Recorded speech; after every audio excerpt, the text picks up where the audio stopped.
Hello students of plus two arts चला आम ए history केतरा MCQ question देखा प्रथम पाठर राइट और द्वितीय पाठर आम देखा प्राचीन भारत इतिहास उपादान आरंभ करके पूर्ववर्ती और परवर्ती वैदिक जुग मध्य केते गुड़िए क्वेश्चंस एमसीक्यू क्वेश्चंस आओ पिला माने जो माने चैनल को नुआ आसो चैनल टी सब्सक्राइब करनियो। क्वेश्चन नंबर 1 निम्नलिखित मध्यरु केउं गोटिक इतिहासर प्रत्नतात्विक उपादान नुहे राइट। 1 शिलालेखा 2 संवादपत्र 3 मुद्रा 4 प्रत्नतात्विक भग्नावशेष। तो आंसर हम संवादपत्र कहीं संवादपत्रटा हूँ तुम अभिलेखगार्य उपादानर एक उपादान अटे। क्वेश्चन नंबर 2 देखा भारतर प्रत्नतत्व सर्वे विभाग केउं इंग्रेज बड़लाटों द्वारा स्थापित होता। 1 Lord Hastings 2 Lord Bentinck 3 Lord Curzon 4 Lord Wellesley. तो आंसर हो पिला माने लॉर्ड कर्जन जेतबले थिले सेतबले प्रत्नतात्विक विभागर सर्वे आरंभ होता। तेणु 3 नंबर हम आंसर। नंबर 3 निम्नलिखित मध्यरु केउटी ऐतिहासिक कीर्तिराज नुहे। 1 कुतुब मीनार 2 लाल किला 3 ललित विस्तार 4 अकबर समाधि। तो आंसर हम 3 नंबर। चल जा 4 नंबर षड्वेदांग निम्न कहा सह संपृक्त नुहे। व्याकरण उपनिषेद निरुक्ति ना छंद। तो आंसर हम छंद 4 नंबरटा। नेक्स्ट 5 नंबर देख निम्नलिखित मध्यरु केउटी पुराणर प्रथम लक्षण नुहे।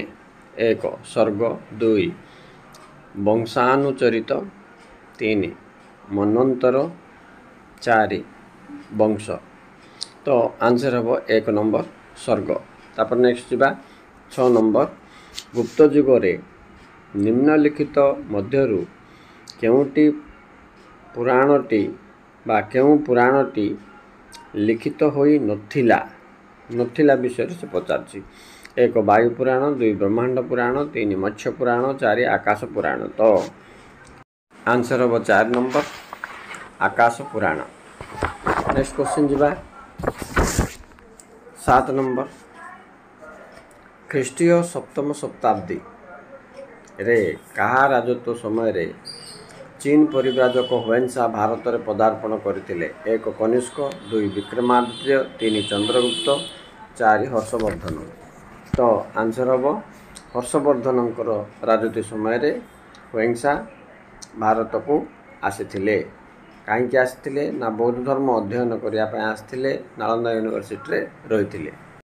8 नंबर चांद बरदाई रचना कौन थिला निम्नलिखित मध्यरु। 1 पाइक खेदा 2 पृथ्वीराज रोष 3 समर तरंग 4 रसमाला। तो आंसर हम 2 नंबर पृथ्वीराज रोष चांद बरदाई लिखिथिले। ओके नेक्स्ट 9 नंबर हरप्पा संस्कृतिर अवसान पर भारत रे केउं महान जुगर अयम आरंभ होइथिला। ऋग वैदिक जुग ना उपासना जुग ना नारी जुग ना सुवर्ण जुग। तो आंसर हम 1 नंबर ऋग वैदिक जुग। एबे जा 10 नंबर निम्नलिखित मध्यरु केउटी वेदर एक विभाग नुहे। 1 संहिता 2 ब्राह्मण 3 वैदिक विज्ञान 4 उपनिषेद। तो आंसर हम वैदिक विज्ञान केते 3 नंबरटा। नेक्स्ट 11 आर्य माने स्वर्ग रे अवसान करुथबा केउं देवता को पूजा करुथुले। 1 वरुण 2 सावित्री 3 प्रजन्य 4 अश्विनी कुमार। तो आंसर हम प्रजन्य। ओके तापर जीवा 12 नंबर देख परवर्ती वैदिक जुगरे केउं श्रेणीर ब्राह्मण माने मंत्र उच्चारण करुथुले। 1 होत्री 2 आचार्य 3 आरण्यक 4 उद्गात्री। तो आंसर हम 4 नंबर उद्गात्री। तापर जीवा 13 नंबर ମର୍ଯ୍ୟାଦା ପୁରୁଷ ରାମଚନ୍ଦ୍ର ପଞ୍ଚବଟୀ ବନରେ ଅବସ୍ଥାନ କାଳରେ ଶୂର୍ପଣଖାର ନାଶ କିଏ ଛେଦନ କରିଥିଲେ? 1 ରାମଚନ୍ଦ୍ର, 2 ବୈଶିଷ୍ଟ୍ୟ, 3 ସୀତା, 4 ଲକ୍ଷ୍ମଣ। ତ ଆନ୍ସର ହେବ 4 ନମ୍ବର ଲକ୍ଷ୍ମଣ। ତାପରେ ଯିବା 14 ନମ୍ବର। ନିମ୍ନଲିଖିତ କେଉଁ ବିଷୟଟି ମାନବ ଜାତି ସମାଜ ତଥା ବିବର୍ତ୍ତନ କ୍ରମଣ୍ୟ ଧାରାର ଏକ ବିବରଣୀ ଅଟେ? 1 ଇତିହାସ, 2 ସାମାଜିକ ବିଜ୍ଞାନ, 3 ଭୂଗୋଳ, 4 ମନସ୍ତତ୍ତ୍ୱ ବିଜ୍ଞାନ। ତ ଆନ୍ସର ହେଉଛି ପିଲାମାନେ ଇତିହାସ 1 ନମ୍ବରଟା। ଓକେ, ନେକ୍ସଟ ଯିବା 15 ନମ୍ବରକୁ। ସୃଷ୍ଟିର ପ୍ରାରମ୍ଭରେ ମଣିଷର ଅବସ୍ଥା କିଭଳି ଥିଲା? ଦୁସ୍ଥ, ନା ଗରିବ, ନା ବସ୍ତ୍ରହୀନ, ନା ସୁସଭ୍ୟ? ତ ଆନ୍ସର ହେବ ବସ୍ତ୍ରହୀନ। ନମ୍ବର 3। ଓକେ, 3 ନମ୍ବର ହେବ ବସ୍ତ୍ରହୀନ। ମନେ ରହିଲା? ତାପରେ ଚାଲ ଯିବା 16 ନମ୍ବର। ନିମ୍ନ କେଉଁଟି ମନୁଷ୍ୟର ଆବଶ୍ୟକତା ଚାହିଦା ନୁହେଁ? ଖାଦ୍ୟ, ବସ୍ତ୍ର, ବାସଗୃହ, ବୈଦ୍ୟୁତିକ ସରଞ୍ଜାମ। ତ ଆନ୍ସର ହେବ ନିଶ୍ଚିତ ଭାବରେ ବୈଦ୍ୟୁତିକ ସରଞ୍ଜାମ। ଏହା ଗୋଟେ ତାଙ୍କର ଅତ୍ୟାବଶ୍ୟକ ଚାହିଦା ନଥିଲା। ନେକ୍ସଟ ଯିବା 17 ନମ୍ବର। ଇତିହାସର ଆକ୍ଷରିକ ଅର୍ଥ କ'ଣ? 1 ଅତୀତର ଇତିବୃତ୍ତି, ନା 2 ଅତୀତର ସାମାଜିକ ଜୀବନ, ନା 3 ଅତୀତର ପ୍ରଥା ପରମ୍ପରା, ନା 4 ଅତୀତର କୃଷି ପ୍ରଣାଳୀ। ତ ଆନ୍ସର ହେବ 1 ନମ୍ବର ଅତୀତର ଇତିବୃତ୍ତି।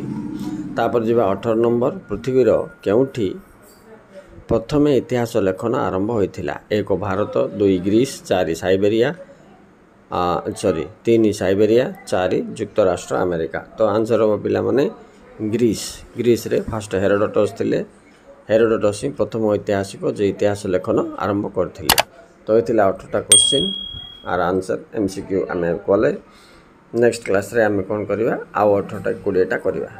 Okay students, please like and subscribe and keep touch with the channel.